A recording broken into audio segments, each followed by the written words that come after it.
It's high noon. Wait, what? Oh, dang it. Hold on. Give me, wait. Okay. Prepare to be impressed. And welcome to the Lancer Spotlight featuring Lockwood the Scoundrel. Now, I want to point out he's not a scoundrel, guys. This guy is possibly one of the most feared people that I've ever played against or with on the team. I mean, he's absolutely phenomenal, namely because of his first ability and the fact that he can bounce his bullets around all over the place, like those old Western cowboys that bounce bullets off of bars and pots and metal frames and they hit the person. That is this man's bread and butter. And as a Lancer, as the first Lancer, as one of the original 4 that were placed in the game, this guy still remains one of the all-times for usage just because his versatility, is absolutely amazing. So for Lockwood's primary ability is Trickshot, where he deals 32 damage to an enemy. Pretty decent, respectable damage for a firepower. But the best part about it, as I said before, is it bounces off walls and it doesn't lose any damage for that. And you also gain 12 energy if you hit an enemy. Now, just an overview, you guys can build these any way you want. I'm going to give you how I build him, and that's the yellow here. But these are the mods for his Trickshot. So, you start off with, you got On the Move, which is it reduces a cooldown for your backup plan. Extra Tricky gains 2 additional damage per bounce, which is really good if you're into those bounces. And Pinball adds an extra bounce. However, I prefer Impaling Shot, because what it does is it pierces the first target and deals 14 damage to the second target. So it still continues its bounces, but for example, Extra Tricky gives you 2 additional damage per bounce. At 3 bounces will still cap you out at 38 damage. Whereas if you take 32 plus the 14 to the second target, you're up to 46. So as you can see from a firepower perspective, that's kind of the damage is the point, right? This leads us to another avenue as area damage, and with Light 'em Up, which is his second ability, which fires a cone effect of 30 direct damage to enemies, which you get 8 energy per enemy hit, which is very important, remember. Now here there is a lot of customization options. Quick Finger gives you 3 additional energy per enemy hit and reduces its cooldown by 2 turns, which is pretty nice. Phosphorus Round reveals enemies until the end of the next decision mode, which is really good if you're dealing with a lot of stealthers. Focused Fire deals 35 damage instead of 30, but reduces the width of the arc to 45 degrees. Now I choose to use Spray and Pray, which increases the arc to 90 degrees to maximize the amount of targets I can hit, because I'm using my primary attack for damage. This one's just for energy and, some spraying out some love, right? Now, Tripwire, his third ability, which is goes off during his prep phase,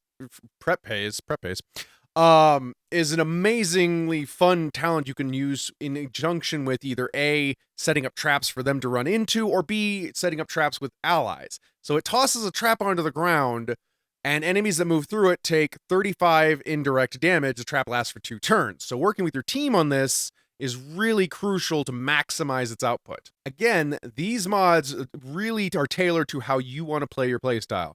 Throwing Arm allows you to toss it basically without walls being in the way. Trap Wall increases the size of the trap wire but reduces damage. It actually goes out 2 squares instead of 1 square from the center, which is really kind of cool because you can block off entire pathways with it. Consolation Prize is if nobody trips the wire, the cooldown automatically goes to 0, so you can use it again. However, my personal favorite is called Insta Trap. It's a free action. Reduces the damage by 15, so it goes down to 20 damage and increases the cooldown by 1.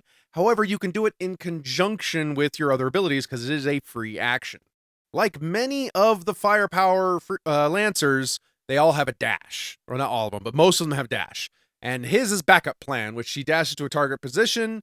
Taking damage reduces this cooldown ability by 1 at the end of the turn, which is really handy, especially if you're taking a lot of damage, from different points, but it's only once per turn, though. Keep that in mind. So if 3 people hit you, it's not 3 turns reduced, it's once per turn. And with a 7-turn cooldown, it does take its time. Now, I want to point out this is one of the most crucial things that I've done in my build, so realize that it is a viable option. So the mods for this one is Slippery, increase range by 1, Tough Customer gives you 20 shields until the end of your next turn, which could be handy, especially if you're taking a lot of damage.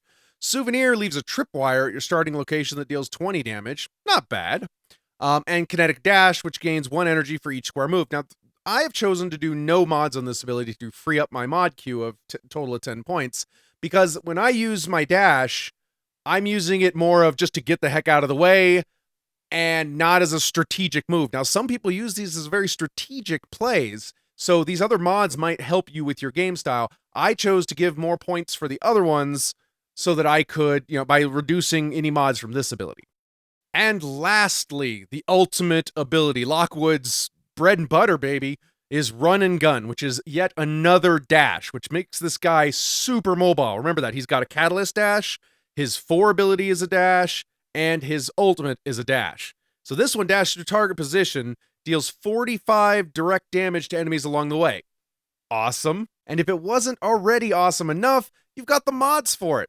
Gunslinger gives you 10 energy per enemy hit, so not only are you spending 100 of your energy bar, but you're getting 10 energy back for a maximum of 40 energy right back. I mean, like right out the gates. Burst of speed increases its range by 3. Okay. Errant assault, you gain 50 energy if you don't hit an enemy. So if you're just using it as a dash to get out of the way, 50 energy returned right there. Me personally, I go with armor piercing because it ignores cover. So if they're hiding behind a wall or whatever, it does not matter. I'm still hitting them. And that pretty much wraps up my overview of Lockwood. He is an amazing freelancer. I enjoy playing him thoroughly. He's one of my go-to guys for when we need to do some damage on a team.